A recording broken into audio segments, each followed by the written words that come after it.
আল্লাহ তাআলা কোরআনুল কারীমের মধ্যে বলেন, লাকাদ সামিআল্লাহু কওলাল্লাযীনা ক্বালু ইন্নাল্লাহা ফাকীরুন ওয়া নাহনু আগনিয়া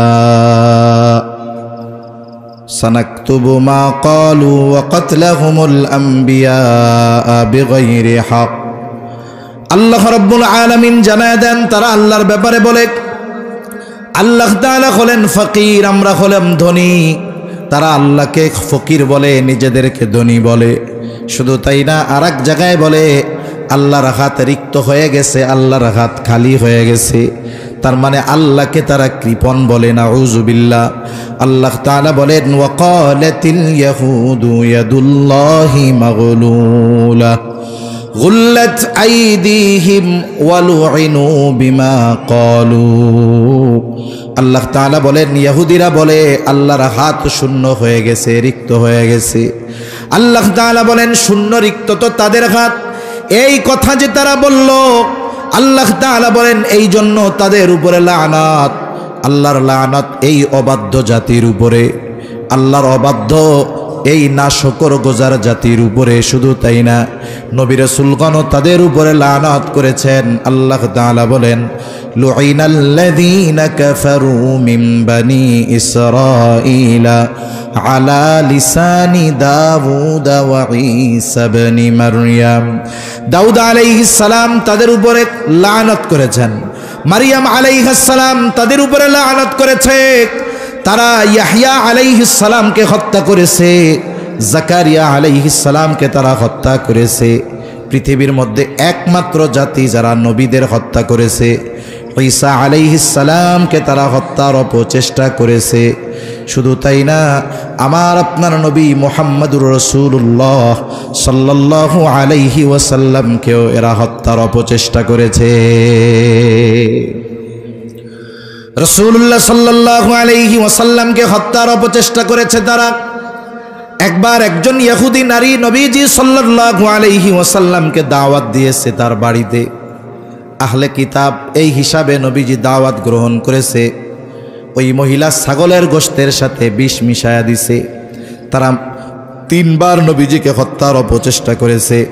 এখন দাওয়াতে গিয়া নবীজি ছাগলের গোশত মুখে দিয়েছেন। নবীজি সাল্লাল্লাহু আলাইহি ওয়াসাল্লামকে তৎক্ষণাৎ ওহী মারফত আল্লাহ তাআলা জানায় দিয়েছেন এই গোশতের সাথে বিষ মেশানো। নবীজি সাল্লাল্লাহু আলাইহি ওয়াসাল্লাম সবাইকে এই গোশত খাইতে মানা করে দিলেন। এই বিষের ক্রিয়া নবীজির মধ্যে যদিও তৎক্ষণাৎ দেখা দেয় নাই, কিন্তু ইন্তেকালের পূর্বে নবীজি সাল্লাল্লাহু আলাইহি ওয়াসাল্লাম আয়েশা সিদ্দিকা রাদিয়াল্লাহু তাআলা আনহাকে বলেছিলেন, আয়েশা, ওই যে ইহুদি আমাকে ষড়যন্ত্র করে বিষাক্ত গোশত খাওয়াইছিল, ওই বিষক্রিয়া আমার মধ্যে প্রবল আকার ধারণ করেছে। ওই বিষের ক্রিয়ায় মনে হচ্ছে কেমন যেন আমার শিরা উপশিরা ছিঁড়ে যাচ্ছে। রাসূল আকরাম সাল্লাল্লাহু আলাইহি ওয়াসাল্লাম ওই সময়ও ওই মহিলার উপরে অ্যাকশন নেন নাই, মাফ করে দিয়েছেন, কিছু বলেন নাই। এরপরে আর একবার ইহুদিদের মধ্যে একটা বিষয় নিয়ে গেঞ্জাম লাগছে, ইহুদি আর মুসলমানদের মধ্যে। নবীজি সাল্লাল্লাহু আলাইহি ওয়াসাল্লাম এই বিষয়ের মীমাংসার জন্য যাবেন। আল্লাহ রাসূল সাল্লাল্লাহু আলাইহি ওয়াসাল্লাম যখন ওই ইহুদি গোত্রের মধ্যে গেছে, নবীজিকে একটা দেয়ালের সাথে বসার ব্যবস্থা তারা করছে, আর এই দিক দিয়া ষড়যন্ত্র করছে। দেয়ালের উপর থেকে আমার আপনার নবীর উপরে বড় পাথর তারা ফেলে দিবে, পাথরের আঘাতে নবীজি মারা যাবে, ষড়যন্ত্র করছে। আল্লাহ তাআলা আমার আপনার নবীজিকে আবারও ওহী মারফত জানায় দিয়েছে। এরপরে আরেকবার নবীজি সাল্লাল্লাহু আলাইহি ওয়াসাল্লামের চুল নিয়া ভাঙ্গা চিরুনির মধ্যে 11টা গিট্টু দিয়ে তারা ক্ষতি করার চেষ্টা করেছে। আল্লাহ রাসূল সাল্লাল্লাহু আলাইহি ওয়াসাল্লামের উপরে জাদুর প্রক্রিয়া প্রভাব পরিলক্ষিত হয়েছে। ওহীর মাধ্যমে নবীজিকে জানায় দেওয়া হয়েছে যে অমুক একটা পরিত্যক্ত কূপের মধ্যে একটা ভাঙা চিরুনিতে আপনার চুল নিয়ে 11টা গিট দিয়ে ক্ষতির চেষ্টা করা হয়েছে। ফেরেশতাদের মাধ্যমে আল্লাহ তাআলা জানায় দিয়েছেন ওইখান থেকে চিরানো উঠানো হয়েছে। সূরা নাস ফালাক আল্লাহ তাআলা নাজিল করেছেন, প্রত্যেকটা আয়াত তিলাওয়াত করেছে, আর একটা গিট খুলে গেছে, আর আমার আপনার নবীজির উপর থেকে জাদুর প্রভাব দূর হয়ে গেছে। এইভাবে এরা আমার আপনার নবীকেও হত্যার অপচেষ্টা করেছে। এদের আরো অবাধ্যতার কারণে একটা সময় জাজিরাতুল আরব থেকে এদেরকে বিতাড়িত করা হয়েছে। পৃথিবীর কোথাও গিয়ে তারা স্থির হতে পারে নাই, কারণ যেখানেই গেছে ওখানেই বিশৃঙ্খলা তারা সৃষ্টি করেছে। অথচ এই জাতির প্রতি আল্লাহ তাআলার করুণা কত ছিল। পবিত্র কোরআনুল কারীমের মধ্যে অনেক নিয়ামতের কথা আল্লাহ তাআলা বর্ণনা করেছে। যখন মূসা আলাইহিস সালাতু ওয়াস সালাম বনি ইসরাঈলদেরকে নিয়ে লোহিত সাগর পাড়ি দিয়ে চলে আসছে, আল্লাহ তাআলা ফেরাউনের জুলুম থেকে আল্লাহ তাআলা তাদেরকে নিষ্কৃতি দিয়েছেন। তাদের চোখের সামনে ফেরাউনের করুণ পরিণতি হয়েছে, তারা নিজ চোখে দেখছে। যখন তারা দরিয়ার ওপর পারে সমুদ্র পাড়ি দেওয়ার জন্য অপেক্ষা করতেছে, ফেরাউনের বাহিনীর কাছে যখন খবর চলে গেছে যে মূসা আলাইহিস সালাম তো তার উম্মতদেরকে নিয়ে মিশরে ছেড়ে চলে যায়, শত্রু হাতছাড়া হয়ে গেল। 6 লক্ষ সশস্ত্র সৈন্য নিয়ে ফেরাউন মূসা আলাইহিস সালাম আর তার উম্মতের পেছনে দাওয়া করল। আল্লাহ তাআলা কোরআনুল কারীমের মধ্যে সেই অবস্থার কথা তুলে ধরে বলেন, ফালাম্মা তারা আল জামআনি ক্বালা আসহাবু মূসা ইন্না লামুদরাকুন। বনি ইসরাঈলেরা মূসা আলাইহিস সালামের কাছে বলতেছে, যখন একদল অপর দলের দেখতে পায়, বনি ইসরাঈলেরা দেখতেছে ফেরাউন তার বাহিনী নিয়ে তাদের দিকে আসতেছে, আর ফেরাউনও দেখতে পায় যে তারা সমুদ্রের পারে দাঁড়ায় আছে, আজকে এদেরকে সমূলে নির্মূল করে দেওয়া হবে। এমত অবস্থায় মূসা আলাইহিস সালামের সাথীরা মূসা আলাইহিস সালাম রে বলতেছে, মূসা ইন্না লামুদরাকুন, আমরা তো ধরা পড়ে গিয়েছি, এখন তো বাঁচার কোনো উপায় নাই। 3 দিক দিয়ে ফেরাউনের বাহিনী, একদিকে সমুদ্র, হয়তো ফেরাউনের অস্ত্রের আঘাতে মরতে হবে অথবা সমুদ্রের পানিতে পড়ে মরতে হবে, তার মানে বাঁচার তো আর কোনো উপায় নাই। কিন্তু মূসা আলাইহিস সালাম এই পথে তো নিজে সিদ্ধান্তে আসেন নাই, বরং এই পথে আসার সিদ্ধান্ত যিনি দিয়েছেন তিনি কে? এজন্য শত্রু যদি চতুর্দিকে বেষ্টন করে ফেলে, আমরা যদি ঈমানি শক্তিতে বলীয়ান হতে পারি, শত্রুর সংখ্যা যত হোক, আমাদেরকে ওই শত্রুর মোকাবেলায় পথ প্রদর্শন যিনি করবেন তিনি কে? আল্লাহ। সম্প্রতি একটা খবরে দেখলাম যে মেঘালয় রাজ্যে অপরিত্যক্ত এক বিমান ঘাঁটি আমাদের প্রতিবেশী দেশ ভারী ভারী সমরাস্ত্র আর আধুনিক যুদ্ধ বিমান এনে ওই জায়গায় প্রস্তুত করতেছে। প্রতিবেদক লিখতেছে, ওই বিমান ঘাঁটি থেকে তাদের ফাইটার যেই বিমান, যুদ্ধ বিমান, এটা ঢাকায় আসতে মাত্র 5 মিনিট লাগবে। কয় মিনিট? এই প্রতিবেদনগুলোর দ্বারা কিছু বুঝেননি, সংবাদ তো দিল, কিন্তু এর দ্বারা আমাদের একটা মেসেজ দিছে না, এটা শুধু একটা জানার খবর না, আমাদেরকে জানাইতেছে বেশি লাফালাফি করো না, ঢাকা উড়াই দিতে আমাদের মাত্র 5 মিনিট লাগবো। কথা বুঝেন নাই মনে হয়। চতুর্দিক দিয়ে ঘিরে ফেলছে, সমুদ্র একদিক, 3 দিকে আছে সেনাবাহিনী ফেরাউনের। আল্লাহ রাব্বুল আলামিন ওই অবস্থায়ও মূসা আলাইহিস সালামের সাথীদের রাস্তার ব্যবস্থা করে দিয়েছে।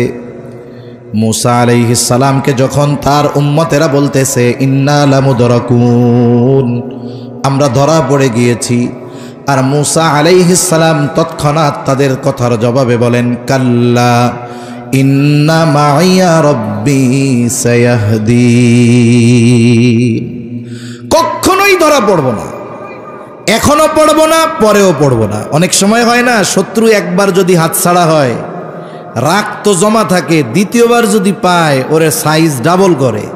ওদের ভয় হলো যদি এখন কোনো মতে বাঁচি, পরে যদি ধরা পড়ি তাইলে তো সাইজ ডাবল দিবে। তার মানে মূসা আলাইহিস সালাম জানায় দিলেন, ধরা এখনো পড়ব না, পরবর্তীতে পড়লে ডাবল সাইজ হওয়া লাগবে, এ চিন্তা কইরো না, কখনোই সে আমাদেরকে ধরতে পারবে না। এখন প্রশ্ন হইতে পারতো বনি ইসরাইলের, কি বলেন ধরা পড়ব না, লড়াই করার মতো অস্ত্র নাই? সমুদ্র পাড়ি দেওয়ার মতো কোনো বাহন নাই, লড়াই করার অস্ত্র নাই, সমুদ্র পাড়ি দেওয়ার ব্যবস্থা নাই। কি কইরা বলেন ধরা পড়ব না, আমাদের কাছে তো কোনো কিছুই নাই। মূসা আলাইহিস সালাম বলেন ইন্না মাইয়া রব্বি, ওদের সাথে যা থাকে থাক, আমার সাথে যিনি আছেন তিনি কে? আমার সাথে রব আছে, ধরা পড়ব না। প্রথম কারণ কি? যে আমার সাথে কে আছে? রব আছে, আমার রব আছে। সায়াহদিন, যেই রব পথ দেখায় এই পর্যন্ত আনছে, ওই রব এখনই বাকি পথ দেখায় দিবে। সুবহানাল্লাহ বলেন। আল্লাহ রাব্বুল আলামিনও পথ দেখায় দিলেন। আল্লাহ তাআলা বলেন ফাআওহাইনা ইলা মূসা আনিদরিব বিআসাকাল বাহর ফানফালাকা ফাকানা কুল্লু ফিরকিন কাত-তাউদিল আযীম। আল্লাহ তাআলা ওহী পাঠায় দিলেন মূসা আলাইহিস সালামের কাছে, প্রত্যাদেশ পাঠায় দিলেন আনিদরিব বিআসাকাল বাহর। মূসা আলাইহিস সালামের সাথে যেই হাতে যেই লাঠিটা ছিল, এটা ছিল ওনার অন্যতম মুআজিজা। আল্লাহ তাআলা আদেশ করলেন লাঠি দিয়া সাগরের উপরে আঘাত করেন। সাগরে আঘাত করলে লাঠি দিয়া কি হবে? একটা ঢেউও হবে না। কিন্তু মূসা আলাইহিস সালাম বলেন নাই কেন মারব, আদেশ করার সাথে সাথে বাড়ি মাইরা দিছে। সুবহানাল্লাহ। এজন্য প্রকৃত ইমানদারের কাজ হলো আল্লাহর পক্ষ থেকে যখন কোনো সুনির্দিষ্ট আদেশ আসে, আল্লাহ তাআলার পক্ষ থেকে যখন কোনো আদেশ নিষেধ আসে, এই আদেশ নিষেধ মান্য করার ক্ষেত্রে কোনো যুক্তির পেছনে না পড়ে যাওয়া। আমরা তো আল্লাহ তাআলার আদেশ মান্য করার ক্ষেত্রেও যুক্তি তালাশ করি যে এটা করলে কি হবে। এটা ঠিক নয়। ইমানদারের কাজ, আল্লাহর পক্ষ থেকে আদেশ আসছে, এর করলে কি হবে না করলে কি হবে এত কিছুর দরকার নাই। আল্লাহ তাআলা আদেশ করেছে, ওই আদেশ অনুযায়ী আমল করা, এটাই হলো প্রকৃত ইমানদারের কাজ। ঠিক কিনা বলেন? মূসা আলাইহিস সালাম লাঠি দিয়া সাগরের উপরে বাড়ি মেরে দিছেন। বাড়ি মারার সাথে সাথে সাগর দ্বিখণ্ডিত হয়ে গেছে। শুধু সাগর দ্বিখণ্ডিত হয়ে গেছে এমনটা নয়, ফাকানা কুল্লু ফিরকিন কাত-তাউদিল আযীম, প্রত্যেকটা খণ্ড, প্রত্যেকটা ভাগ পাহাড় সাদৃশ্য উঁচু দেয়ালের মতো হয়ে গেছে। দুই দিকে সরে গেছে, মধ্যে দিয়ে ফাঁকা রাস্তা, শুকনা ঠনঠনা রাস্তা আল্লাহ বানায়া দিছে। মূসা আলাইহিস সালামের কিছু বক্তব্য আছে না, যে বড় বড় নেতারা বক্তব্য দেয় নির্বাচনের আগে, দেয় না? এই নির্বাচনের বক্তব্য অধিকাংশ ক্ষেত্রে মুখ আর মাইকে আর কানে বাজে, বাস্তবে পরিণত হয় না কখনো। কিন্তু মূসা আলাইহিস সালাম যে বক্তব্য দিয়েছে, কখনো ধরা পড়ব না, কাল্লা, ধরা পড়ব না। কেন? ইন্না মাইয়া রব্বি, নিশ্চয় আমার রব সাথে আছে। ধরা পড়ব না কেন? বলে সায়াহদিন, আমার রব আমারে পথ দেখায় দিবে। সুবহানাল্লাহ বলেন। এই বক্তব্যের বাস্তবতা বনি ইসরাইল স্বচক্ষে দেখছে। এইবার তারা রাস্তা দিয়ে পার হওয়া শুরু করে দিছে। আল্লাহ তাআলা কোরআনুল কারীমের আরেক জায়গায় বলেন ওয়াজাওয়াজনা বিবানি ইসরাঈলাল বাহরা ফাআতবাআহুম ফিরআউনু বিজুনুদিহি বাগয়ান ওয়া আদওয়া। আল্লাহ তাআলা জানায় দেন, আমি বনি ইসরাইলদেরকে সমুদ্র পার করায়া দিলাম। যখন বনি ইসরাইল মাঝ পথ অতিক্রম করলো, ফেরাউন তার বাহিনী নিয়ে সমুদ্রের পাড়ে, রাস্তার পাড়ে চলে আসছে। আইসা দেখে বিশাল এক রাস্তা। সে খুব ভালো মতো আমার আপনার চাইতে আল্লাহ তাআলাকে বেশি ভালো ফেরাউন চিনত। মুফাসসিরিনে কেরাম বলেন, যদিও ফেরাউন মানুষের সামনে দিনের বেলায় নিজেরে বলতো আনা রব্বুকুমুল আলা, আমি হইলাম বড় রব, কিন্তু রাতের বেলা পা উপরে দিয়া মাথা নিচে দিয়া কান্না করতো আর বলতো আল্লাহ তুমি সবচেয়ে বড় রব, কিন্তু আমি তো দুনিয়া চাই, এইটা আমারে দেন। তার মানে ফেরাউন আল্লাহরে খুব ভালো মতো চিনে। দেখবেন যেই বেটা ঘুমায় থাকে, এর ঘুম থেকে জাগানো যায় না, ঠিক না? যদি আমি ঘুমের বান ধরি 50 ডাক দিলে উঠবো না, খালি ও আহ আহ। আর যে বেটা আসলে ঘুম, ওরে 2 ধাক্কা দিলেও লাফাইয়া ওইটা বসে পড়বে। কি হয়েছে? ফেরাউন তো আল্লাহরে ভালো মতো চিনে। এই জন্যই যখন মূসা আর হারুন আলাইহিমাস সালাম দুইজন যাইয়া এক রবের দাওয়াত দিছে, না চেনার ভান করে যে ক্বালা ফামার রাব্বুকুমা ইয়া মূসা, হে মূসা তোমাকে দুইজনের রব আবার কেডা? আমি হইলাম বড় রব। এটা হলো চিনেও না চেনার ভান করা, চিনেও না চিনার ভান করা। তো যাই হোক, সে তো বুঝতে পারছে এই রাস্তা দিয়ে বনি ইসরাইল নিরাপদ জায়গায় পৌঁছায়া যাচ্ছে, আর এই রাস্তা ওদের জন্য নিরাপদ কিন্তু আমার জন্য বিপদ।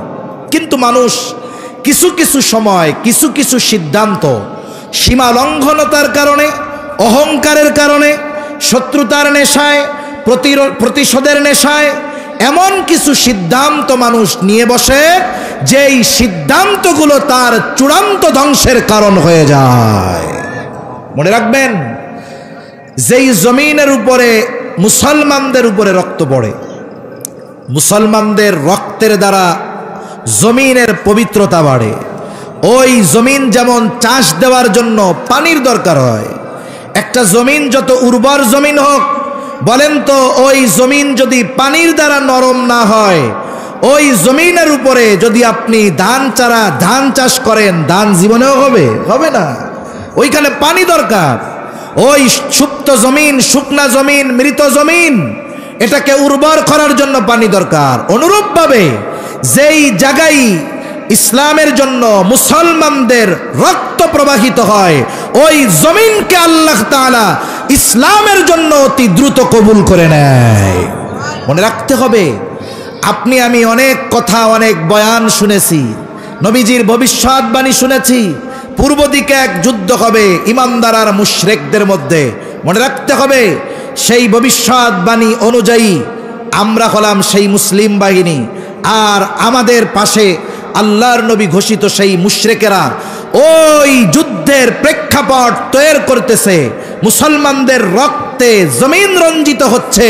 মনে রাখতে হবে, ওই বাহিনী বা ওই কাফেলার শামিল যদি আমরা না হতে পারি, তাহলে আমাদের দুনিয়া আখিরাত সব বরবাদ হয়ে যাবে। ঠিক কিনা বলেন?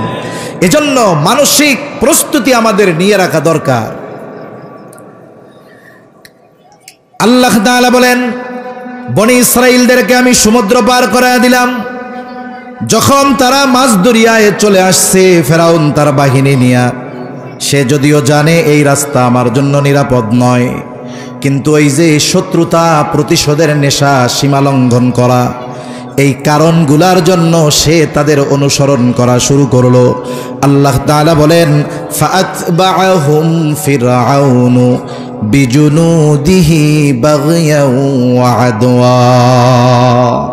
ফেরাউন তার সৈন্য সামন্ত সহ বনি ইসরাইলদের অনুসরণ করা শুরু করলো। কেন?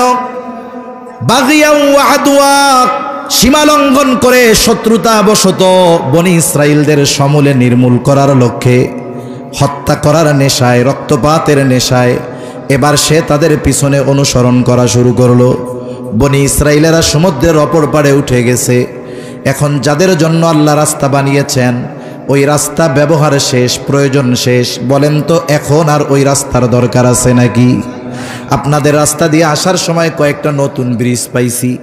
ব্রিজের পাশ দিয়া, ব্রিজ কমপ্লিট হওয়ার আগে একটা পার্শ্ব রাস্তা ছিল। বলেন তো, এখন যদি কেউ গিয়া গভর্নমেন্টের কাছে বলে আমরা 6 মাস, 9 মাস, 1 বছর ওই রাস্তা দিয়া চলছি, এখন ব্রিজ হয়ে গেছে, ওই রাস্তাটার আর কোনো দাম নাই, তাই না? 10 লাখ টাকা দেন, রাস্তাটা পাকা করমু, দিবে নাকি? আর উল্টা করবে যে মাটি বালিগুলো আছে কাটটা লইয়া যান, ওইটার জন্য খালের পানি ঠিক মতো যাইতেছে না। ঠিক কিনা বলেন? তার মানে রাস্তা যাদের জন্য বানানো হয়েছে, ব্যবহার শেষ, প্রয়োজন শেষ। এখন আর এই রাস্তার প্রয়োজন নাই। আল্লাহ তাআলা পানিকে নির্দেশ দিলেন, পানি তুমি আগের অবস্থায় ফিরে যাও। আল্লাহ তাআলা হলেন এমন এক মহান সত্তা, আল্লাহ তাআলা যখন কোনো কিছু ইরাদা করেন, ইচ্ছা করেন, শুধু বলেন হও, সেটা তৎক্ষণাৎ হয়ে যায়। আল্লাহ তাআলা বলেন, ইন্নামা আমরুহু ইযা আরাদা শাইআন আন ইয়াকুলা লাহু কুন ফায়াকুন। আল্লাহ তাআলা যখন কিছু ইচ্ছা করেন, শুধু বলেন হও, তৎক্ষণাৎ সেটা হয়ে যায়। এইবার দুই দিকের পাহাড় সাদৃশ্য পানির এই উঁচু দেয়াল একসাথে ফেরাউন আর তার বাহিনীর উপরে একসাথে আছড়া পড়ছে। স্বাভাবিক ঢেউয়ের তোড়ে মানুষ অনেক সময় গহীন সমুদ্রে চলে যায়, মারা যায়। পানি যদি একসাথে পড়ে বাঁচার আর উপায় নাই, একটাও নিচের থেকে আসতে পারে না। কিন্তু আল্লাহ তাআলা ফেরেশতা পাঠায় দিছে যে ফেরাউন রে তো এইভাবে মারা যাবে না, এক টানে সমুদ্রের তলদেশ থেকে ওরে উপরে উঠায় নিয়ে আসছে। আমাদের অঞ্চলগুলাতে মাঝে মধ্যে মুরগিরে জীবাণীতে ধরে না, মুরগি কি হয় এটা নড়ে না, চড়ে না। এরপরে দেখছি যে আমার দাদি মা ওনারা কোনো মতে পুকুরের মধ্যে অথবা বালতির মধ্যে পানি দিয়া 2-4টা চুবনি মারে, 8-10টা চুবনি যেই দিয়া ছাইড়া দেয়, এবার ঝাড়া একটা দিয়া কয় যে আমি এখন ফিট আছি, আর কোনো অসুবিধা নেই, আর চুবনি টুবনি মাইরো না। তার মানে চুবনির ঠেলায় তার ওই ওম নাকি অলসতা কাইটা হুশ ফিরা আসে আর কি। এইবার যখন চুবনি শুরু হয়েছে হুশ ফিরা আসছে যে আমার খোদাইগিরি তো শেষ। এইবার সেই ঈমান আনার ঘোষণা দিচ্ছে। আল্লাহ তাআলা বলেন হাত্তা ইযা আদরাকাহুল গরাক ক্বালা আমানতু আন্নাহু লা ইলাহা ইল্লাল্লাযী আমানাত বিহি বানু ইসরাঈল ওয়া আনা মিনাল মুসলিমিন। ফেরাউন এবার বলতেছে আমি ঈমান আনলাম আল্লাহ ছাড়া কোনো ইলাহ নাই, আমার এই রবগিরির দরকার নাই, এটা ছেড়ে দিলাম, আমি স্বীকার করলাম যে আল্লাহ ছাড়া কোনো ইলাহ নাই। বনি ইসরাইল যার উপরে ঈমান আনছে আমিও তার উপরে ঈমান আনলাম। আরে আমি মুসলমানদেরই তো একজন, ওয়া আনা মিনাল মুসলিমিন, আমি তো মুসলমানদেরই একজন। বলেন তো একটা মানুষের ঈমান আনার জন্য এর চাইতে সুস্পষ্ট ঘোষণা আর দেওয়ার কোনো দরকার আছে? নাই। কিন্তু এরপরেও আল্লাহ তাআলা তার ঈমান কবুল করেন নাই কেন? কারণ মুফাসসিরিনে কেরাম বলেন ঈমান সব সময় কবুল হয় না, ঈমান কবুলের কয়েকটা সময় আছে, ওই সময় পর্যন্ত ঈমান কবুল হবে। যেমন কিয়ামতের আগে একদিন পশ্চিম দিক দিয়া সূর্য উঠবে, বলে ওই সূর্য ওঠার আগের রাতটা হবে অনেক দীর্ঘ রাত। পশু পাখি আওয়াজ শুরু করবে, গোয়াল ঘরের পশুগুলো আওয়াজ শুরু করবে, বাচ্চারা কান্না করতে থাকবে, সূর্য ওঠে না কেন, দিন হয় না কেন। কিছু সময় পর আলোকিত হবে, তবে পূর্ব দিকে নয়, পশ্চিম দিক দিয়া সূর্য উঠবে। কিছু দূর উঠবার পর আবার ডুবে যাবে। এর পরের দিন থেকে আবার প্রতিনিয়ত পূর্ব দিক দিয়ে সূর্য উঠতে থাকবে। ওই পশ্চিম দিক দিয়ে সূর্য ওঠার আগ পর্যন্ত মানুষের তাওবা ঈমান কবুল হবে, এটা হলো আম সময়। এরপরে আর কারো তাওবা আল্লাহ তাআলা কবুল করবে না, আর এটা ঘটবে কিয়ামতের একেবারে সন্নিকটে, কাছাকাছি সময়। আর একটা হলো মানুষের মৃত্যু যন্ত্রণা শুরু হওয়ার আগ পর্যন্ত তাওবা ঈমান কবুল হয়। নবীজি সাল্লাল্লাহু আলাইহি ওয়াসাল্লাম বলেন ইন্নাল্লাহা ইয়াকবালু তাওবাতাল আবদি হাত্তা মা লাম ইউগারগির। মৃত্যু যন্ত্রণা শুরু হওয়ার আগ পর্যন্ত আল্লাহ তাআলা তার বান্দার তাওবা ঈমান কবুল করে। আর একটা হলো গজব আসার আগে যদি ঈমান আনে তাইলে ঈমান কবুল করা হয়, তবে গজব আসার পরে যদি ঈমান আনে তাইলে কবুল করা হবে না। যেমন ইউনূস আলাইহিস সালামের সম্প্রদায় অবাধ্য এক জাতি ছিল, তাদের অবাধ্যতা যখন চূড়ান্ত পর্যায়ে পৌঁছা গেল, আল্লাহ তাআলার পক্ষ থেকে ঘোষণা আসলো 3 দিন পর তাদের উপরে গজব আসবে। একদিন 2 দিন পার হয়ে গেছে, গজবের খবর দেওয়ার পরে এদের অবাধ্যতার মাত্রা আরো বাড়ছে। ইউনূস আলাইহিস সালাম দেখলেন এদের মধ্যে পরিবর্তনের কোনো আভাস নাই, বরং অবাধ্যতার মাত্রা আরো বাড়ছে। আল্লাহর গজব নিয়ে এরা ঠাট্টা মশকরা শুরু করে দিয়েছে। ইউনূস আলাইহিস সালাম চিন্তা করলেন, স্বাভাবিক যখন আল্লাহ তাআলা কোনো সম্প্রদায়ের উপরে গজব দিছে, আল্লাহ গজব দেওয়ার আগে ওই এলাকায় যাকে আল্লাহ নবী হিসাবে প্রেরণ করেছেন তাকে আগে নিরাপদ জায়গায় নিয়েছেন, এরপরে গজব দিছে। অতীতের এই বিষয়টাকে সামনে রেখে আল্লাহ তাআলার পক্ষ থেকে নির্দেশ আসার আগেই ইউনূস আলাইহিস সালাম এলাকা ছেড়ে চলে গেলেন। যেই দিন গজব হবে ওই দিন সকালবেলা সকলে দলে দলে ইউনূস আলাইহিস সালামের বাড়িতে আসছে। কোথায় ইউনূস আলাইহিস সালাম? আজকে নাকি গজব আসবে, মজা করার জন্য আসছে। বাড়িতে আইসা দেখে বাড়িতে কোনো লোক নাই, একেবারে খালি। তারা চিন্তা করলো আশেপাশে কোথাও গেছে কিনা, কয়েকজনকে পাঠায় দিছে, যাও আশেপাশে কোথাও ইউনূস আলাইহিস সালাম আছে কিনা একটু খোঁজ খবর নিয়ে আসো। তারা দীর্ঘ সময় তন্ন তন্ন করে খুঁজে এসে বলে কোথাও তার কোনো খবর নাই। ওরা চিন্তা করে আহারে, যুগের পর যুগ আমরা ইউনূস আলাইহিস সালামের সাথে এমন আচরণ করেছি, তিনি কখনো আমাদেরকে ছেড়ে চলে যান নাই, কিন্তু আজকে গজব আসার কথা, আর আজ তিনি বাড়িতে নাই, আমাদের ছেড়ে চলে গিয়েছেন, তাহলে গজব মনে হয় সত্যই আসবে। উনিও আমাদের উপরে রাগান্বিত হয়েছেন, আল্লাহর গজবও আমাদের উপরে আসবে। তাদের মধ্যে ভয় কাজ করা শুরু করে দিল। তারা আল্লাহ তাআলার কাছে ক্ষমা চাইল, মাফ চাইল, ঈমান আনলো। যেই গজব তাদের উপরে আসার কথা ছিল, ঈমান আনার কারণে আল্লাহ তাআলা সেই আসন্ন আযাব গজব তাদের উপর থেকে উঠায় নিয়ে গেলেন। ইউনূস আলাইহিস সালামের সম্প্রদায় ঈমান আনছে, আল্লাহ কবুল করেছেন। কেন? বলে গজব আসার আগে ঈমান আনছে। আর গজব আল্লাহ উঠাই নিছেন কেন? বলে গজব তো আসবে বেঈমানের উপরে, কাফেরের উপরে, এরা তো ঈমান আনছে, এই জন্য আল্লাহ এদের উপর থেকে আযাব উঠাই নিয়ে গেছে। কিন্তু ফেরাউন তো আযাব আসার আগে ঈমান আনে নাই, বরং যখন সুবনি শুরু হয়েছে তখন সেই ঈমান আনার ঘোষণা দিয়েছে।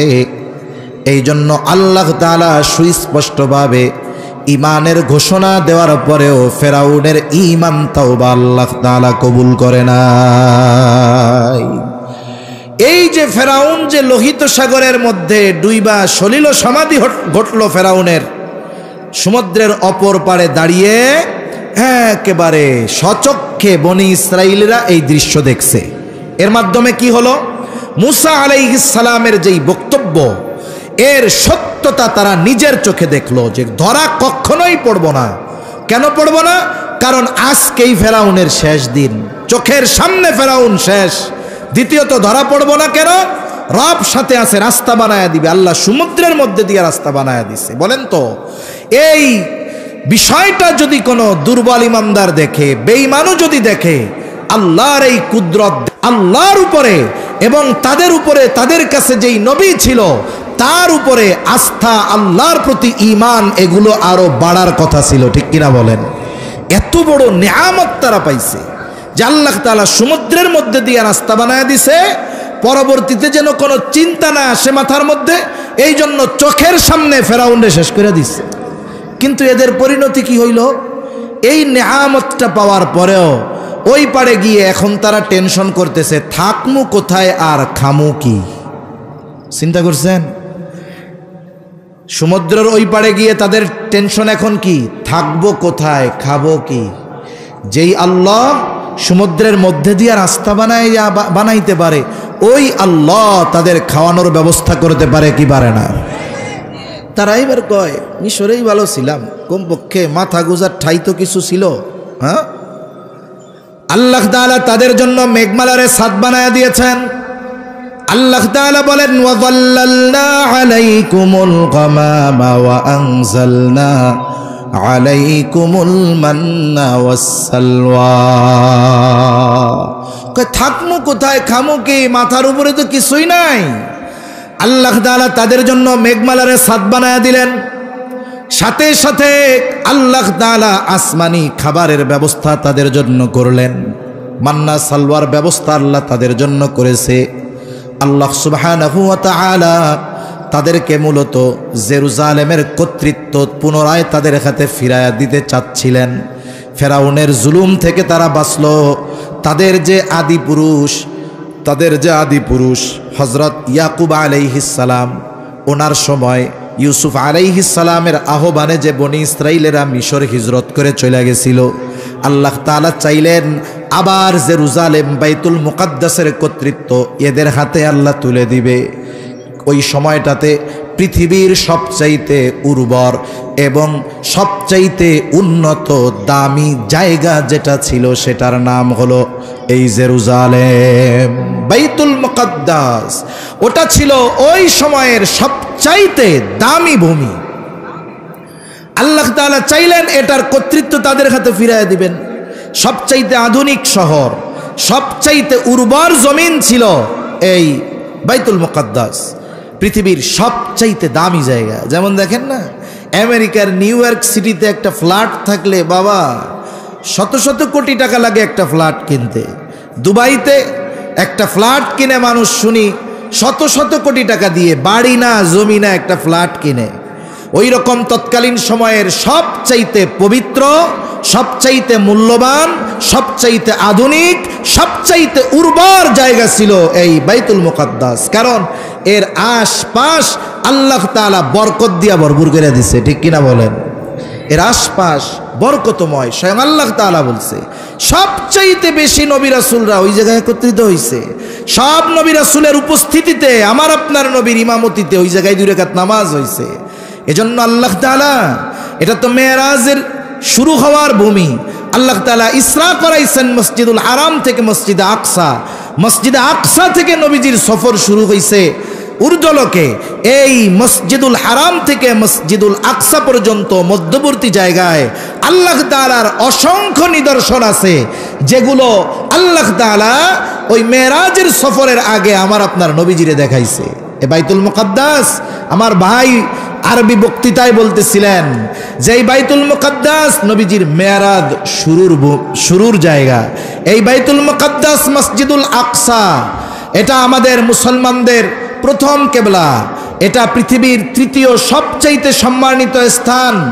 এই জায়গার দিকে ফিরে নবীজি 17 মাস নামাজ পড়ছে, এই দিকে ফিরে নবী, আমার আপনার নবী। এজন্য এই বাইতুল মুকাদ্দাসের সাথে আমাদের ইমানের, আমলের একটা সম্পর্ক রয়েছে, ঠিক কিনা বলেন? এটা সেই জায়গা। ওই জায়গার কর্তৃত্ব ওদের হাতে আল্লাহ দিতে চাচ্ছেন, কিন্তু দিবেন কি? দামি জিনিস যদি বিনা পরিশ্রমে মানুষ পায়, এটার কদর করে না তো। ওই সময় ওইখানে শাসন করত আমালিকা গোত্র। এরা খুব শক্তিশালী ছিল। তবে যতই শক্তিশালী হোক না কেন, আল্লাহ তাআলা যাদের সাথে আছে, শক্তিশালী যতই হোক শত্রু বাহিনী, আল্লাহ যাদের সাথে আছে বিজয় তাদেরই হবে, ঠিক কিনা বলেন? এখন মুসা আলাইহিস সালাম সাদও হইছে, খাবারের ব্যবস্থাও হইছে। এখন মুসা আলাইহিস সালামকে আল্লাহ জানায়া দিছেন ওদেরকে ওই আমালিকা গোত্রের সাথে একটু যুদ্ধ করতে হবে। তবে লড়াই হবে ঠিক, জয় এদেরই হবে, এ ব্যাপারে কোনো সন্দেহ নাই। মুসা আলাইহিস সালাম তার সম্প্রদায়কে ডাইকা বলতেছে, আল্লাহ তাআলা কোরআনুল কারীমের মধ্যে বলেন, ওয়াইদ ক্বালা মূসা লিকাওমিহি ইয়া কওমি যকুরু নি'মাতাল্লাহি আলাইকুম ইয জাআলা ফীকুম আমবিয়া ওয়া জাআলাকুম মুলুকা ওয়া আতাকুম মা লাম ইউতি আহাদাম মিনাল আলামিন। আমি যেই কথা বলতেছিলাম যে আল্লাহ তাআলা এই জাতিকে কত নেয়ামত দিয়েছে, কোরআনুল কারীমে সূরা বাকারার মধ্যে ধারাবাহিকভাবে বনি ইসরাইলকে প্রদত্ত অনেকগুলো নেয়ামতের কথা আল্লাহ বর্ণনা করেছেন। আবার এই নেয়ামতগুলোর বিপরীতে তাদের যে নাশুকরি, এগুলোর বিষয়ও আল্লাহ তাআলা উল্লেখ করেছে। মুসা আলাইহিস সালাম তাদেরকে যুদ্ধের নির্দেশ দেওয়ার আগে নেয়ামতের কথা স্মরণ করায় দিচ্ছে। কারণ অনেক সময় আছে, আপনি যদি আমাকে কঠিন কোনো বিষয়ের আদেশ দিতে চান, আর অতীতে যদি আমার প্রতি আপনার কোনো অনুগ্রহ থাকে, আদেশ দেওয়ার আগে যদি ওই অনুগ্রহের কথা আমার একটু স্মরণ করায়া দেন, তাহলে স্বাভাবিকভাবে আমার বিবেক বলবে, আহারে যেই ব্যক্তি অতীতে আমার জন্য এত কল্যাণকর কিছু করেছে, আজকে তার আদেশটা কষ্ট হলেও আমার মান্য করা দরকার, ঠিক কিনা বলেন? এই জন্য জেহাদের আদেশ দেওয়ার আগে মুসা আলাইহিস সালাম আল্লাহ প্রদত্ত বনি ইসরাইলীদেরকে দেওয়া কিছু নেয়ামতের কথা উল্লেখ করতেছে। মুসা আলাইহিস সালাম তার সম্প্রদায়কে বলতেছে, আল্লাহ তাআলা বলেন, ওয়াইদ ক্বালা মূসা লিকাওমিহি ইয়া কওমি যকুরু নি'মাতাল্লাহি আলাইকুম ইয জাআলা ফীকুম আমবিয়া ওয়া জাআলাকুম মুলুকা। মুসা আলাইহিস সালাম বলেন, ওয়াযকুরু নি'মাতাল্লাহি আলাইকুম, তো আমার সম্প্রদায় তোমরা ওই সমস্ত নেয়ামতের কথা স্মরণ করো যেগুলো আল্লাহ তোমাদের দিয়েছে। কি নেয়ামত দিয়েছে? স্বাভাবিকভাবে নেয়ামতটা যদি এক হিসাবে ধরি তাহলে 2 ধরনের হয়। একটা হলো ইহলৌকিক, আর একটা হলো পরলৌকিক। একটা হলো দুনিয়াবি, আর একটা হলো পরকালীন সম্পৃক্ত। পরকালীন সম্পৃক্ত অথবা জাগতিক সম্পৃক্ত সবচাইতে বড় নেয়ামত হলো নবুয়ত। নবুয়তের মতো মর্যাদাপূর্ণ সম্মানজনক নেয়ামত আর কিছু হইতে পারে না। এজন্য এক নম্বরে তিনি বলতেছেন, ইয জাআলা ফীকুম আম্বিয়া, তোমাদের মধ্য থেকে আল্লাহ তাআলা অনেক নবী প্রেরণ করেছেন, নবী বানিয়েছে। বনি ইসরাইলের নবীর সংখ্যা কত? মুহাম্মাদুর রাসূলুল্লাহ সাল্লাল্লাহু আলাইহি ওয়াসাল্লাম বলেন, বনি ইসরাইল কখনো নবী শূন্য হয় নাই। ঈসা আলাইহিস সালাম পর্যন্ত তারা কখনো নবী শূন্য হয় নাই। একজন মারা গেছে তো আল্লাহ তাআলা আর একজনকে নবুয়াত দিয়া ওই শূন্য স্থান আল্লাহ পূরণ করে দিয়েছে। এরা হলো এমন এক বংশ, যেই বংশ কখনো নবী শূন্য হয় নাই ঈসা আলাইহিস সালাম পর্যন্ত। এর চাইতে বড় মর্যাদার কি হইতে পারে? একদিন এক খবরে দেখলাম, এক গ্রামের ব্যাপারে খুব আকারে একটা খবর প্রচার হইতেছে। খবর কি বলে, এক গ্রামে এই বছর 8 জন বিসিএস ক্যাডার হইছে। কয়জন? 8 জন বিসিএস ক্যাডার। কোন বংশে যদি 2-4 জন বিসিএস ক্যাডার থাকে, ওই বংশের মানুষ গ্রামের অন্যান্য বংশের উপরে বুক ফুলায় কথা কয়, চেনো আমরা কেডা? কেডা কয়, আমাগো বংশে 5টা বিসিএস ক্যাডার আছে। গর্বের সাথে বলে, কি বলে না? দুনিয়াবি একটু সামান্য উচ্চ চাকরিধারী হলে তারে নিয়ে মানুষ গর্ব করে, অথচ যেই বংশে ধারাবাহিকতার ক্রমান্বয়ে নবী রাসূলগণের আগমন ঘটেছে, তাহলে ওই বংশের জন্য এটা আল্লাহর পক্ষ থেকে কত বড় নেয়ামত ছিল। শুধু যে আল্লাহ তাআলা তাদেরকে এই মর্যাদা দিয়েছে তা নয়, জাগতিক মর্যাদার মধ্যে সবচাইতে উচ্চ মর্যাদা হলো বাদশাহী রাজত্ব। মুসা আলাইহিস সালাম এই কথাও বলতেছেন, ওয়াজআলাকুম মুলুকা, যে আল্লাহ তাআলা তোমাদেরকে দুনিয়ার বাদশাহীও দান করেছে। দাউদ আলাইহিস সালাম, সুলাইমান আলাইহিস সালাম যদি মুসা আলাইহিস সালামের পরে, কিন্তু বনি ইসরাইলের মধ্যে আল্লাহ তাআলা এইরকম বড় বড় বাদশা দান করছে। জাগতিক নেয়ামতের মধ্যে অন্যতম বড় নেয়ামত হলো রাষ্ট্র পরিচালনার দায়িত্ব পাওয়া। আল্লাহ এটাও তোমাকে দিছে। শুধু তাই না, ওয়া আতাকুম মা লাম ইউতি আহাদাম মিনাল আলামিন, বলে আল্লাহ তাআলা তোমাদেরকে যেই নেয়ামত দিয়েছে, গোটা বিশ্ব জগতে এইরকম নেয়ামত আর কাউকে আল্লাহ দেয় না। তোমাদেরকে আল্লাহ এমন কিছু নেয়ামত দিছে যা গোটা পৃথিবীতে আর কাউকে দেয় নাই। এটা ওই সময় পর্যন্ত ঠিক ছিল, কিন্তু আমার আপনার নবী আগমনের মাধ্যমে আগের বিষয়টা যে গোটা পৃথিবীর মধ্যে আর কাউরে দেয় নাই, এই বিষয়টা আর নাই। কিন্তু মুসা আলাইহিস সালাম যখন বনি ইসরাইলীদেরকে বলেছে যে আল্লাহ তাআলা তোমাদেরকে এমন কিছু নেয়ামত দিছে যা গোটা বিশ্বজগতে আর কাউকে দেয় নাই, ওই সময় পর্যন্ত আল্লাহ প্রদত্ত সবচাইতে বেশি নেয়ামত প্রাপ্ত যেই জাতি, সেটা ছিল বনি ইসরাইল। এত নেয়ামত তারা পাইছে আল্লাহর পক্ষ থেকে। এই নেয়ামতের কথা স্মরণ করায়া দিয়া এইবার মুসা আলাইহিস সালাম তাদেরকে যুদ্ধের আদেশ দিছে। চিন্তা করছে, ইহলৌকিক বড় নেয়ামত নবুয়তের কথা উল্লেখ করলাম, পরলৌকিক বড় নেয়ামত নবুয়তের কথা বললাম, ইহকালীন বড় নেয়ামত মুলকিয়াত রাজত্বের কথা উল্লেখ করলাম, অগণিত নেয়ামতের কথা বললাম। যেই আল্লাহ এত নেয়ামত দিছে, এইবার ওই আল্লাহর আদেশটা একটু এদেরকে বলি, হয়তো এখন তারা যুদ্ধ করতে রাজি হবে। এবার উনি আদেশ দিচ্ছেন, ইয়া কওমি ইদখুলুল আরদাল মুকদ্দাসাতাল্লাতী কাতাবাল্লাহু লাকুম ওয়ালা তারতাদ্দু আলা আদবারিকুম ফাতানকালিবু খাসিরিন। মুসা আলাইহিস সালাম আল্লাহ প্রদত্ত নেয়ামত সমূহের কথাগুলো উল্লেখ করার পর এইবার তাদেরকে নির্দেশ দিলেন, হে আমার সম্প্রদায়, তোমরা ওই পবিত্র ভূমির মধ্যে প্রবেশ করো, আল্লাতী কাতাবাল্লাহু লাকুম, যেই জমিনের মালিকানা আল্লাহ তোমাদের জন্য নির্ধারিত করে রাখছে। এর দ্বারা আল্লাহ তাআলা বনি ইসরাইলদেরকে যুদ্ধ করার আগে যুদ্ধ বিজয়ের ঘোষণা দিয়ে দিয়েছে। তোমরা যে যুদ্ধ করতে যাবা তোমরা পরাজিত হবা না, জয়ী তোমরাই হবা। এই সিদ্ধান্ত আল্লাহ নিয়েছে। এখন তোমাদের কাজ হইল শুধু যুদ্ধের ময়দানের দিকে ছুটে যাওয়া। কিন্তু এই অবাধ্য জাতির জবাব ছিল কি? একটা তাকবীর দেই আমরা, নারায়ে তাকবীর, নারায়ে তাকবীর।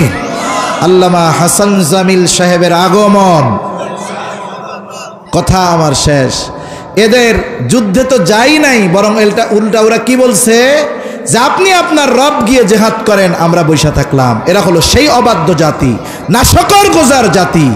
এই জাতির বিরুদ্ধে আমাদের ঘৃণা, বিদ্বেষ এবং যদি কখনো লড়াইয়ের প্রেক্ষাপট তৈরি হয়, লড়াই করতে হবে ইনশাআল্লাহ। আল্লাহ আমাদের কথাগুলো বুঝবার তৌফিক দান করেন।